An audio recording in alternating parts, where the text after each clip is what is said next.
بسم اللہ الرحمن الرحیم. پروگرام تعلیم اسپیشل کے ساتھ آپ کا نمائندہ ہارون عباسی آپ کی خدمت میں حاضر ہے. آج ہمارے پروگرام میں جن شخصیت کو بلایا گیا ہے وہ ہیں جناب نعیم احمد باجوہ صاحب. باجوہ صاحب بنیادی طور پہ جیولوجسٹ ہیں اور یہ سائنٹسٹ بھی ہیں اور درس و تدریس سے بھی ان کا ایک تعلق رہا ہے. باجوہ صاحب ہمارے نوجوانوں کی گائیڈنس کے لیے آج کل ہمارے نوجوان بہت پریشان ہوتے ہیں کہ ہم کون سا سبجیکٹ اڈاپٹ کریں. تو آپ ذرا تھوڑا سا جیولوجی کے بارے میں بتائیے، یہ کیا ہے سبجیکٹ، ارضیات، اس کی کتنی برانچز ہیں، اس میں کیا کیا چانسز کیا ہیں نوجوانوں کے لیے؟ جیولوجسٹ سم ہاؤ ایک قسم کا اگنورڈ سبجیکٹ ہے، کیونکہ جو بھی بچہ کوئی ایف ایس سی پاس کرتا ہے اس کو نارملی سائنس میں جس نے پاس کیا تو فوکس صرف دو ہی ہوتے ہیں، یا تو ڈاکٹر بن جائیں یا انجینئر بن جائیں. اور اگر داخلہ نہ ملے تو پھر یونیورسٹی میں کوئی سبجیکٹ چینج کریں، نہیں تو بایولوجی پڑھ لیں، کچھ اور پڑھ لیں. تو تقریباً یہی میرے ساتھ بھی ہوا تھا، تو ہم جیولوجی میں لینڈ کر گئے. پر میں یہ سمجھتا ہوں جیولوجی ایک بڑا امپورٹنٹ سبجیکٹ ہے، اس میں لوگوں کو آنا چاہیے. جیولوجی جو ہے پنجاب یونیورسٹی میں ہوتا ہے. یہاں یہ بھی ایک پرابلم تھی کہ جیولوجی صرف یونیورسٹی میں تھا، پوسٹ گریجویٹ لیول کے اوپر، کالجز میں کوئی نہیں ہے. ابھی بھی اچھی یونیورسٹی جو ہیں لمز وغیرہ میں کوئی جیولوجی نہیں ہے. جیولوجی آج بھی آپ کو پڑھنی ہے تو آپ کو پبلک یونیورسٹی میں جانا پڑے گا. اور جو پبلک یونیورسٹی کا کچھ حالات کچھ ایسے ہیں کہ جس کے اچھے نمبر ہوتے ہیں وہ تو کہتا ہے یہاں تو میں اس لیول کی یونیورسٹی میں جاؤں، لمز میں جاؤں، پرائیویٹ یونیورسٹی میں جاؤں. تو ایک قسم کا لوگوں کا اتنا اس سائڈ پر رجحان نہیں ہے، پہلے بھی نہیں تھا، اب بھی یہی ریزنز ہیں جس کی وجہ سے پنجاب یونیورسٹی وغیرہ کی طرف آتے نہیں. کیونکہ لمیٹیڈ جگہ پر ہی اویلیبلٹی ہے جہاں کہ بندہ جیوگرافی جیولوجی جو ہے نا وہ پڑھ سکتا. باقی رہ گیا کہ جیولوجی ہمارے ملک کے کانٹیکس میں دیکھیں تو ہمارا ملک تو ایک معدنیات اور باقی جو جیولوجیکل فریم ورک اس کا کتنا فنٹیسٹک ہے. اس کی ایکیڈیمکلی امپورٹنس بھی اس کی بہت زیادہ ہے to understand the history of the world اور geological past of the world. اور اس کے علاوہ کہ اتنی ہڈن ریسورسز ہیں جو ہم نے نکالنی ہیں، ان کو باہر لے کر آنا، اس کے لیے جیولوجی کی اسٹڈی کی بڑی ضرورت ہے. اور ابھی تک ہماری جیولوجیکل اسٹڈیز جو ہیں وہ ہم سمجھیں ہم نے صرف سرفیس اسکریچ کی ہے. ہم نے ابھی تک ہماری میپنگ ابھی تک بہت پیچھے ہے، یعنی کہ بیسک کام ہے. جیولوجسٹ جب لوگ سوچتے ہیں تو وہ امیڈیٹلی یہ سوچتے ہیں پتہ نہیں ہم جائیں گے جا کے زمین سے معدنیات نکال لیں گے. اس سے پہلے کا ایک بہت بڑا فنامنا ہے کہ ہم نے اس کی میپنگ کرنی ہے، یعنی کہ ایک چپے کی ہم نے میپنگ کرنی ہے. یہ کس قسم کی راک ہے، کس کی تاریخ کیا ہے، یہ کب ڈپازٹ ہوا تھا، اس میں کتنی ڈیپتھ پر کیا چیز نکلے گی. یہ ساری ایک ایکیڈیمک سی اسٹڈی لگتی ہے. تو ہمارے جیولوجیکل سروے آف پاکستان ہے جیسے جو پریمیئر جو کہ مدر آرگنائزیشن ہے، اس کے پاس اتنی اس کے بعد ریسورسز پھر ان کو ڈلیور نہیں ہوتی، گورنمنٹ کی طرف سے ریسورسز نہیں ڈلیور ہوتی. پر ہمیں بیسک فریم ورک جیولوجی کا اسٹیبلش کرنے کے لیے ضروری ہے کہ لارجر جیولوجیکل پکچر ہماری سامنے آئے. جہاں تک اس کے سبجیکٹس کا تعلق ہے، اس کے اندر کیا کیا ایسپیکٹس ہیں جیولوجی کے. مثال کے طور پر آپ نے بلڈنگ بننی ہے، ڈیم بننا ہے، کوئی ہیوی کنسٹرکشن ہونی ہے تو پتہ تو ہونا چاہیے نیچے راک کیسی ہے، نیچے سوئل کیسا ہے، کیا وہ وزن اٹھا سکتا ہے کہ نہیں اٹھا سکتا. کیا ہم ایک سائزمکلی ایکٹیو زون میں تو نہیں ہیں کہ وہاں پر زلزلہ آتا ہے، کس اسکیل کا زلزلہ آتا ہے. یہ سب جیولوجسٹ کا کام ہے بتانا کہ یہ سائزمکلی یہ جگہ کتنی سیف ہے، یہاں کنسٹرکشن ہو سکتی ہے کہ نہیں ہو سکتی. یہ ایک تک انجینئرنگ جیولوجی ہوگی. پھر منرالوجی ہے جو کہ معدنیات کو نکالنے والی بات ہے. کون کون سے پریشس سٹونز ہیں جو کہ زمین میں دبے ہوئے ہیں، ان کو ہم نے نکالنا ہے. پریشس بعض ہمارا فوکس یہ ہوتا ہے کہ شاید کوئی روبیز اور ڈائمنڈز اور اس قسم کے ایکسپینسو مٹیریلز ہیں یا کاپر یا گولڈ ہم ہی ڈھونڈنے پر نکلے ہوئے. آرڈنری کلیز جو ہیں وہ بھی انڈسٹری میں استعمال ہوتی ہیں، لائم سٹون بھی انڈسٹری میں استعمال ہوتا ہے. سو بہت سارے را مٹیریل جو ہے جو انڈسٹری کا را مٹیریل ہے وہ بھی جیولوجی سے اس کا تعلق ہے، وہ بھی زمین سے نکالنا ہے ہم نے. تو وہ منرالوجسٹ کا کام ہے. اس کے بعد جو ہے ہمارے پاس جیو مارفولوجسٹ جیو مارفولوجی بھی ایک سبجیکٹ ہے جو کہ سرفیس کو اوپر سے دیکھ کر بتا سکتے ہیں کہ اس کی میپنگ کیسے کرنی ہے, اس کے اندر کیا کیا چیزیں ہو سکتی ہیں, اس کا ٹیکٹونک فریم ورک جو کہ جیولوجیکل پاسٹ میں پلیٹ موومنٹ ہوئی ہے, میں اس کو ایکسپلین کر سکتا ہوں کہ what is a plate tectonics and all that, پر تھوڑا ٹیکنیکل ہو جائے گا. پر اس جگہ پر میں آپ کو یہ بتا سکتا ہوں کہ جیسے زمین میں سے یہ جو اس کی سرفیس ہے, جو اس کی شیپ ہے کہ پہاڑ کہاں پر ہے, میدان کہاں پر ہے, دریا کہاں پر بہتے ہیں, یہاں دریا کیوں بہہ رہا ہے, یہاں پہاڑ کیوں ہیں, یہاں برف کیوں جمتی ہے, یہاں پر گلیشیئر کیسے چلتا ہے, یہ ساری کی ساری سرفیس آبزرویشن جو ہے یہ جیو مارفولوجی میں ہم کرتے ہیں. اس سے پھر ہم جیولوجی انٹرپریٹ کرتے ہیں کہ جی اس کے نیچے اگر اس قسم کے پہاڑ ہیں تو اس کے نیچے کیا ہونا چاہیے. پھر منرالوجسٹ اپنا انپٹ دیتا ہے, ٹیکٹونک والا بندہ وہ انپٹ دیتا ہے, تو اس کے بعد ایک پوری سرفیس سب سرفیس پکچر جو ہے نا ذہن کے اندر ہمارے آنی شروع ہو جاتی ہے. تو یہ اور اسی طرح اب ایک نئی سائنس آ گئی ہوئی ہے جس میں کہ میں نے اسپیشلائز کیا تھا, وہ یہ کہ ہم نے دنیا کو آبزرو کرنا ہے تو ذرا اس کو کسی ڈفرینٹ پرسپیکٹو سے دیکھیں, ہٹ کر دیکھیں, دور سے دیکھیں, یعنی کہ اپنا پرسپیکٹو چینج کریں تو آپ کو لارجر کانٹیکسٹ نظر آنا شروع ہو جائے گا کہ پہاڑوں کی فولڈڈ بیلٹس کی طرح میجر فالٹ زونز کہاں پر جا رہے ہیں. جیولوجی کو انڈرسٹینڈ کرنے کے لیے بہت ضروری ہے کہ بجائے اس کے مائکروسکوپک لیول پر ہی جاتے رہیں جو کہ منرالوجسٹ کرتے ہیں, وہ ایک راک کو مائکروسکوپ کے نیچے جا کے دیکھتے ہیں, اور دوسری طرف جیو مارفولوجسٹ ہے اور وہ جو ہے ہٹ کر دیکھتا ہے, اسپیس سے جا کے سیٹلائٹ امیجز کے ساتھ زمین کو دیکھتا ہے, اس کے اوپر جیولوجی کو انٹرپریٹ کرتا ہے. تو وہ بھی ایک جیولوجی کا اسپیکٹ ہے. اس کے بعد جو ہے پیٹرولیم جیولوجی جو اسپیشلی اسٹڈی کرتے ہیں کہ پیٹرولیم ہوتا کہاں پر ہے, کس قسم کی راکس کے اندر ہوتا. پیلنٹولوجی ایک بڑا سبجیکٹ ہے, ایک زمانے میں اس کی بہت امپورٹنٹ تھی کہ جی پرانے زمانے کی جو لائف فارمز ہیں وہ بھی تو زمین میں دفن ہیں, فاسلز ہیں. فاسلز ہمارے انڈیکیٹر بھی ہیں جیولوجی کو سمجھنے کے لیے. کسی راک کی ایج ڈٹرمن کرنی ہو کہ یہ پہلے بنی تھی یا اس کے بعد یہ بنی تھی, تو وہ بھی پیلنٹولوجی ہمیں ہیلپ کرتی تھی. اب تو اور بھی ٹیکنالوجیز آ گئی ہیں, ریڈیو کاربن ڈیٹنگ بھی آ گئی ہوئی ہے, پر اسٹریٹوگرافی یعنی کہ راک کی جو تہیں ہیں ان کو اسٹڈی کرنا بالکل کاغذوں کے صفحے ہیں, کتاب ہے جس کو کہ ہم دیکھتے ہیں, اور اس میں پھر ہمیں فاسل ملتے ہیں, وہ بتاتے ہیں کہ اس کی کیا تاریخ تھی. اس میں ایوولوشنری پیٹرنز جو ہیں یعنی کہ جو تھیوری آف ایوولوشن ہے وہ تو سامنے آ ہی نہیں سکتی تھی جب تک کہ ہم جیولوجی کو نہ اسٹڈی کرتے, تاکہ ہمیں سب نظر آتا کہ جی یہ فاسل تھا, اس کے بعد یہ آیا, اگلی طے میں یہ آیا. وہ سمجھے ایک طرح کتاب ہے جو کہ قدرت نے زمین پر لے کی ہوئی ہے, تو اس کو پڑھنے کے لیے پیلنٹولوجسٹ جو ہیں وہ کام کرتے ہیں. اچھا, یہ ڈاکٹر صاحب صدیوں کا جو ہے ایک پروسیس ہوتا ہے, کئی ہزار سال پرانی جو چیز ہے. آپ صرف یہ بتائیے کہ عموماً یہ لوگ سوال پوچھتے ہیں کہ ہمارے ملک میں کیا پیٹرول کے ذخائر ہیں, اور جو ہماری معدنیات ہیں خاص جیسے ریکوڈک ہے, اس میں جو اور چیزیں ہیں, تو ایک یہ عموماً تاثر یہ ملتا ہے کہ اگر ہم ان کو نکالنا چاہتے ہیں تو کوئی انٹرنیشنل پریشر آ جاتا ہے اور وہ کہتے ہیں نہیں جی آپ رگ نہیں لگا سکتے آپ. یہ کیا ایسا ہے یا یہ کہانیاں ہیں؟ دیکھیں, سب سے پہلی بات تو یہ ہے کہ جتنی مرضی معدنیات ہوں زمین کے اندر ہوں, پہلے تو اس کی جیولوجیکل میپنگ ہونی چاہیے. ابھی ہمارے پاس ڈیٹا کی کمی ہے. کیا وہ بہت ایکسپینسو ہے؟ دیکھیں وہ اس کے اندر کیونکہ امیڈیٹ رزلٹ کوئی نہیں ہے. اچھا, ایک جیولوجسٹ ہے وہ نقشے بنا رہا ہے, بنائی جا رہا ہے نقشے, وہ تیل نہیں نکالا, وہ صرف نقشے بنا رہا ہے, اس لیے اس بندے کی امپورٹنس کوئی نہیں رہ جاتی. اسی لیے ہمارا جو محکمہ جیولوجیکل سروے آف پاکستان جو کہ ایک پریمیئر آرگنائزیشن ہے, اس کا ہیڈ کوارٹر بھی کوئٹہ کے اندر ہے, بہت بڑا سیٹ اپ ہے ان کے پاس, پر یہ کہ ان کو امپورٹنس نہیں ملتی. امپورٹنس ملتی ہے تو O G D C oil and gas development corporation, کیونکہ جی ہم جو انگیج ہیں اس وقت ہم ڈرلنگ کر رہے ہیں فلاں جگہ پر, ہم تیل نکال رہے ہیں, فائنینسز ہمارے ادھر چلے جاتے ہیں, بیسک ریسرچ کی طرف ہمارا فوکس نہیں ہے. پر جو ہمارا فریم ورک جو اس وقت تک ہمیں سمجھ آئی ہے اس کے مطابق ہمارا ملک کے اندر ریسورسز اویلیبل ہیں, سب سرفیس ریسورسز اویلیبل ہیں. ہم نے جو سرفیس اسکریچ کی ہے اس میں ہی ہمیں کاپر کے ڈپازٹ, دنیا کے بڑے ترین ڈپازٹ میں سے ہمیں کاپر کے ڈپازٹ ملے ہیں.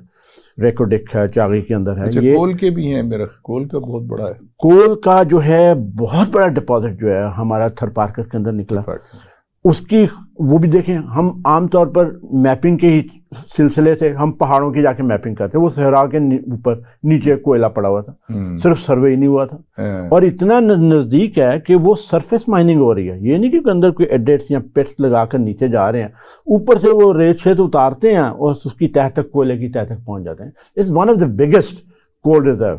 پر وہ ایک الگ فیکٹر ہے کہ کیا کول جو ہے آج کل کے زمانے میں کول سے انرجی پروڈیوس کرنا, انوائرمنٹل ایشوز سامنے آ گئے ہیں. کلین کول انرجی کیسے پروڈیوس ہو, اس ٹیکنالوجی پر ہمیں جانا پڑے گا, ورنہ دنیا سے پریشر اس کا آئے گا. پر کہ ساری دنیا نے کول پر ہی ترقی کی تھی, کول ہی ان کی انرجی سورس تھی, پر اب ہمیں دیر سے ملا ہے تو اب ہمیں دنیا کہتی ہے کہ جی آپ اس کو مت استعمال کریں. اچھا باجوہ صاحب, یہ جو ہماری جیولوجی ہے یہ کچھ انٹر لنکڈ ہے ہماری جغرافیائی حالات کے ساتھ, اور اس میں جب ہم جغرافیائی حالات پہ گفتگو کرتے ہیں تو ہمارے پاس بڑی خوبصورت جگہیں ہیں, وادیاں ہیں, جھیلیں ہیں, پیکس ہیں دنیا کی, ماؤنٹ ایوریسٹ بھی ہے. تو یہ دونوں چیزیں جو ہیں, ٹورزم اس کے ساتھ ایک یعنی وابستہ ہے, تو اس کی وجہ سے اس کے اوپر کیا کام ہو سکتا ہے آپ کے خیال میں؟ پہلی بات تو یہ کہ جیولوجی جغرافی پر ڈپینڈنٹ نہیں ہے, جیولوجی ڈٹرمن کر رہی ہے جغرافی کو. جی اچھا, جیولوجی از اے بیس. جی 4.5 بلین ایئر سے دنیا کی ایوولوشن ہو رہی ہے. پری کیمبرین سے 3 billion 3 point something billion years. Oh my God. یعنی کہ ایسے پری کیمبرین پیریڈ جس میں کوئی فاسل ریکارڈ نہیں ہے, اس کو آپ لے کر چلتے جائیں, کیمبرین, نارڈویشین, سلورین, کاربونیفرس, یہ سارے کے سارے جیولوجیکل ٹائم سکیل ہے, اور اس کو الٹیمیٹلی ریسنٹ تک آپ لیتے آئیں. اور ایک انٹرسٹنگ بات ہے, وہ میں آپ کو ضرور بتانا چاہوں گا کہ پاکستان میں ٹو اسٹڈی دا جیولوجی, صرف اس کے اوپر دنیا سے لوگ آ سکتے ہیں لوگوں کو پڑھانے کے لیے. یعنی کہ گریجویٹ لیول پر کسی کو جیولوجی پڑھانی ہو تو آپ مجھے بتائیں کہ ایک چھوٹا سا اسٹریچ ہے, موٹر وے میں سے آپ انٹر ہوتے ہیں للہ کے بعد, اور آپ اوپر تک پہنچتے ہیں تو آپ پری کیمبرین سے لے کر ریسنٹ تک آپ ٹریول کر چکتے ہیں اتنے سے چھوٹے اسٹریچ میں. یعنی اتنی خوبصورت اسٹریٹیگرافی اور لیئرنگ ہوئی ہے کہ آپ ان ساری چیزوں کو, سارے horizon 3 point some billion years کی ہسٹری جو ہے آپ اس میں سے ڈرائیو کر کے جا کر دیکھ سکتے ہیں. میرے حساب سے دنیا میں صرف یہاں ہی پر اسٹوڈنٹس کو لے جا کر فیلڈ ٹرپس ہی کرائے جائیں کہ دیکھو یہ جیولوجی آپ کے سامنے. سو کسی جیولوجسٹ سے پوچھیں تو وہ تو فیسینیٹ ہو جاتا. میں اپنے آپ کو ذاتی بتاؤں کہ میں جب ادھر سے گزرتا ہوں نا, آئی گیٹ سو فیسینیٹڈ. اب تو میرے بچوں کو بھی جیولوجی آ گئی ہے وہاں سے گزرتے نا. تو یہ تو جیولوجی کا فریم ورک ہے جس کے اوپر جیوگرافی بیسڈ ہے. ہماری جیوگرافی کی ایک یونیکنیس کو تھوڑا سا آپ سمجھیں. پلیٹ ٹیکٹونکس کی ایک ٹرم ہے, پلیٹ کولیجنز ہوئی ہیں. انڈین پلیٹ کی ٹکر ہوئی ہے یورپین پلیٹ کے ساتھ, کرسٹل پلیٹس جن کو بولتے ہیں, جس کے نتیجے کے اندر یہ پورے ہمالایاز اور کراکورمس, ٹرانس ہمالیہ جن کو بولتے ہیں, اور ہندو کش, یہ ساری کی ساری رینجز اٹھی ہیں. ادھر ہمارے اس طرف سلیمان رینج اور اس کے بعد کرتھر رینج, ساری کی ساری اس پلیٹ ٹیکٹونکس کی وجہ سے. یعنی کہ انڈین پلیٹ جو ہے وہ اس طرف زور لگا رہی ہے, اور جس کی وجہ سے یہ پہاڑ اوپر سے رائز اپ کر رہے ہیں. اور ان دونوں کے درمیان جو کلوزنگ سی تھا, جو سمندر جو تھا, وہ فل اپ ہوتا گیا. انہی پہاڑوں سے جو دریا پیدا ہوئے, ادھر سے دریا فلو کیے, انہوں نے لا کر مٹی بچھانی شروع کر دی. تو ہمارا جیولوجیکل فریم ورک یہ ہے کہ پیچھے تو ہے انڈین پیننسولر انڈیا, اس کے اوپر پھر ہیں یہ انڈو گینجیٹک پلینس, یعنی کہ بے آف بنگال سے سٹارٹ کریں, اتر پردیش پر آ جائیں, ہریانہ, پنجاب, پاکستانی پنجاب اور انڈس دریا سندھ کا ایریا, یہ پورے کا پورا انڈو گینجیٹک پلین ہے. ہزاروں فٹ صرف مٹی ہی یہاں پر پڑی ہے جو کہ پہاڑوں سے نیچے گرتی آ کر دریاؤں نے لا کے بچھائی ہے. وہ منرلائزڈ سوئل ادھر سے آتا ہے. اسی لیے ہم نے جب نہریں بنائی ہیں, بہت ساری زمینیں یہاں جو تیار ہوئی ہیں وہ اسی طرح تیار ہوئی کہ وہاں کا منرلائز سوئل جو ہے وہ نہروں نے کیری کیا اور لا کے یہاں پر پھیلا دیا ہوا ہے. ایک تو ہو گیا ہمارے یہ میدانی علاقے جن کو ہم انڈو گینجیٹک پلینس کا ایک حصہ ہے, جو کہ ہمارے پاس انڈس کا پلین آ جاتا. فرٹائل, اوپر سے دریا آ رہے ہیں, نیچے سوئل ہے, فلیٹ لینڈ. یعنی کہ آپ دیکھیں کہ ہم لاہور میں بیٹھے ہیں, ہم صرف 600 فٹ اپروکسیمیٹلی ابو سی لیول ہیں, اور 1200 کلومیٹر ہیں ہم سمندر سے. یعنی کہ صرف 6 انچ کا سلوپ ہے. عام لوگوں کے اپنے گھر کے اوپر چھت بناتے ہیں, اس میں بھی 2 انچ کا سلوپ رکھ لیتے ہیں. ہمارے پاس اتنا بڑا فلیٹ لینڈ ہے.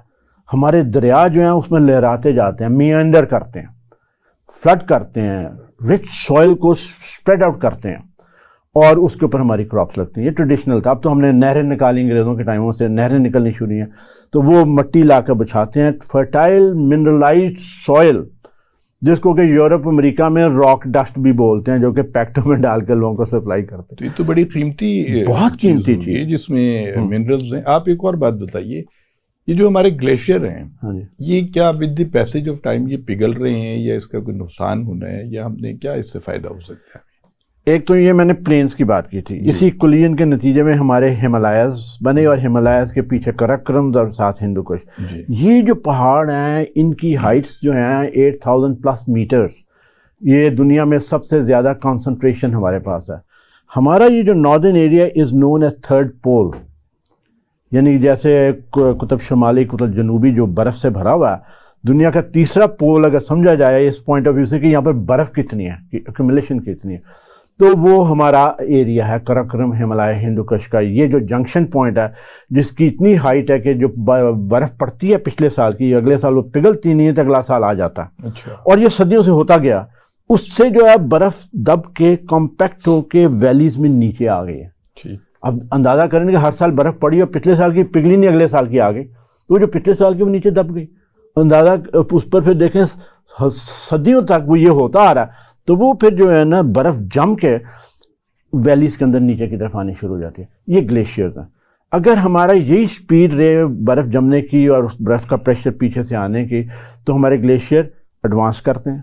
اور اگر گلیشیئر ریٹریٹ کر رہا ہے, کہ اس کا مطلب کہ آگے سے سناؤٹ جو ہے اس کا جو منہ ہے وہاں پر سے زیادہ میلٹنگ ہو رہی ہے, جس سے ہمارے دریا چل رہے ہیں. ساری ہمارے دریا بارش کی وجہ سے نہیں چل رہے, ہمارے دریا ڈومیننٹلی گلیشیل میلٹ سے چل رہے ہیں.